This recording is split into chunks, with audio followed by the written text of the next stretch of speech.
We have this outstandingly finished micro-rotor movement, but what makes this movement particularly special is the escapement. And we've talked about escapements in the past. Pretty much 99% of movements use what's referred to as a Swiss lever escapement. However, this watch features something called a natural escapement, which was developed by Louis Breguet himself back in the 1700s and was never made commercially because the technology didn't exist yet. So it took over 200 years to have the correct technology to make this into a more mass-produced product. But for comparison's sake, let's take a quick look at how the Swiss lever escapement works before we look at this one. So on the Swiss lever escapement, we have the balance wheel going back and forth. With each swing, it makes the pallet fork shift back and forth, which then spins this wheel. However, for that wheel to make one rotation forward, it actually takes the pallet fork moving 2 times. All right, so the way to think about it is the balance wheel goes one way, and that full oscillation has to happen for it to drive that wheel forward 1 time.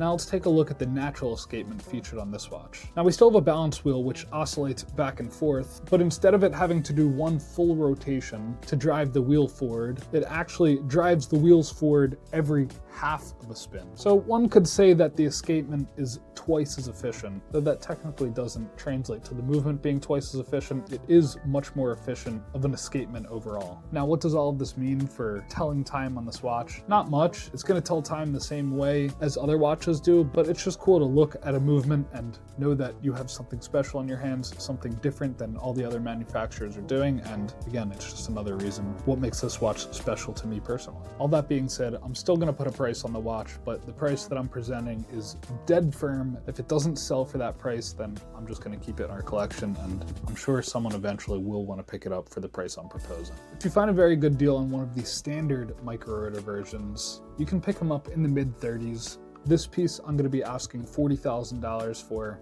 which I think is justified given that they only made 15 of them. It comes on the stainless steel bracelet in addition to the leather strap, whereas other models only come on a leather strap. And it comes with this branded loop because they obviously want you to appreciate the movement of the dial. And I just think it's the coolest dial color they've ever made on this watch.